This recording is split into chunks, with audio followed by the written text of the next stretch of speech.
Okay, we got a review of the Verde Cove Ghost.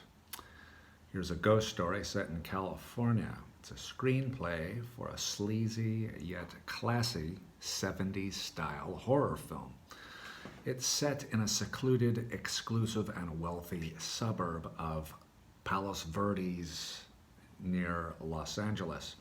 The story centers around a group of young adults in that intermediary stage during the 2 years following high school graduation. They're struggling with the real world and hesitantly making decisions that will determine the course of their lives. This is a typical exploitation film, much in the European-style cult or B-movie of decades past, but it's set in the 1980s in America. Two of the guys have come in from a surf session and greet a female friend on the beach.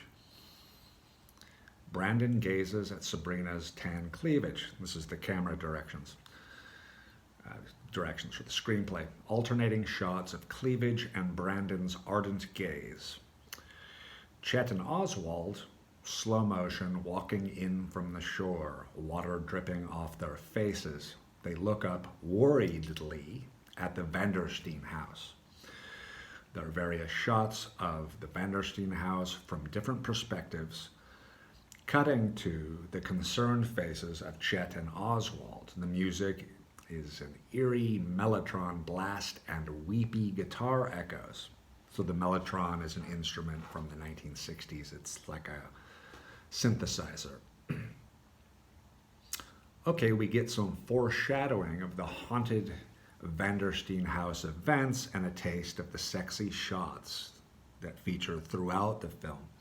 The camera adores woman.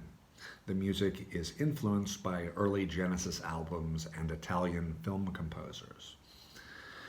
The group starts partying at the abandoned house on the cliff overhanging the beach. Inside house, nicely decorated, yet old and strewn with trash, cobwebs, white sheets with antiques, Spanish-style villa, untidy living room, old boxes, dust, dirt, fireplace bristles with heat and glows warmly. Everyone is sitting on various chairs or couches, drinking bottles of beer. Oswald lights up a bong and passes it around. Brandon says, "You know, this is a really cool place. You know, this is really fun. Sort of a dirty place, but it's cozy." And Lizzie says, "Ew, cobwebs and dust everywhere." While they're partying, having fun, smoking marijuana, and drinking, a ghost appears to Lizzie, Chet, Oswald, and Sabrina. Up in the corner of the living room, near the window, the face of the lady of the Vandersteen house appears for a moment, then dissolves. Lizzie says, "What was that?" Sabrina says, "What?" Lizzie, "There was something up there in the corner." Chet says, "I saw it too." And Lizzie says, "What did you see?" Oswald says, "What? Are you guys completely freaked out?" Then Lizzie says, "It was like a face, a woman's face, for like a split second." Then Chet says, "Oh, I definitely saw it." There's a shot of the ceiling and corner near the window, and then there's a noise, and then there's the sound of a woman whispering. Sabrina goes, "Who's that?" Chet says, "What the hell?" "Someone's in this house." Then Brandon says, "A woman was whispering, someone's in here with us. Someone's here in the house." Sabrina says, "Oh shit." The group starts searching the house. This film is really like an Italian low-budget flick from the 1960s or 70s with interesting, tasty music. You feel like you're sort of on the Italian Riviera, but also on the California coast. So you are in this imaginary landscape with characters derived from some alternate reality, yet they are comfortably familiar. They're Americans.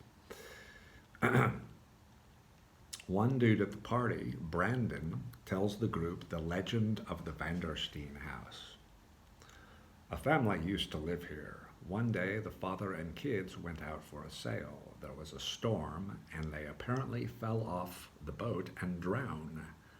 No one was ever found. The bodies were never found. The boat was empty and near sinking, washed up on the beach. For many years after, the mother used to wait at the window of the house, waiting for her family to come back. They never did. That's the legend of the house. Later that night at the party, Lizzie and Oswald are hooking up on the patio at the edge of the cliff, which looks down to the ocean, and the ghost lady is watching. So the camera view, side view of Lizzie kneeling in front of Oswald. The view is obscured by the figure of the Vandersteen woman, who is observing the action as a ghost. Lizzie says, "Is that okay?" Oswald says, "Nice, nice." Fuck the ghost. He tips his head back, opens his mouth, and closes his eyes. And then Lizzie says, "What's that?" "What?"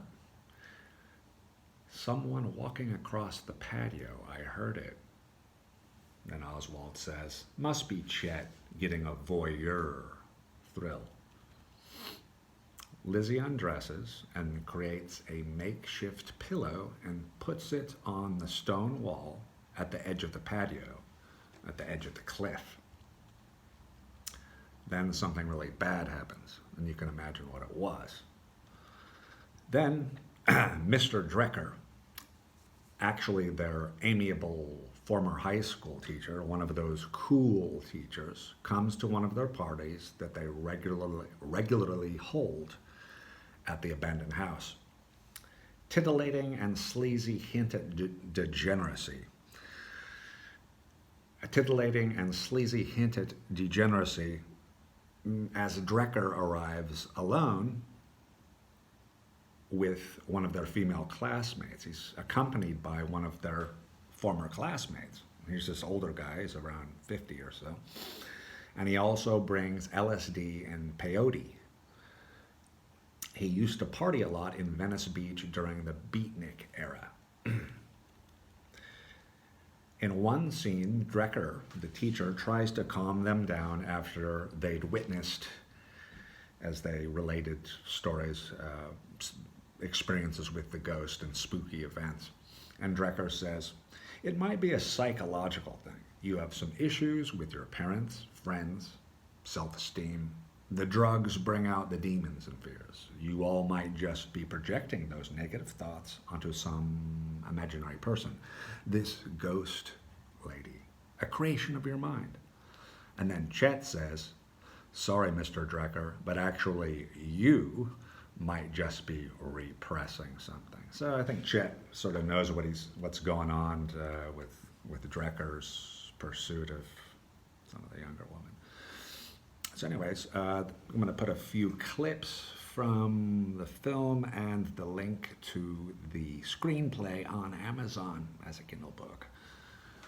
Thanks for listening.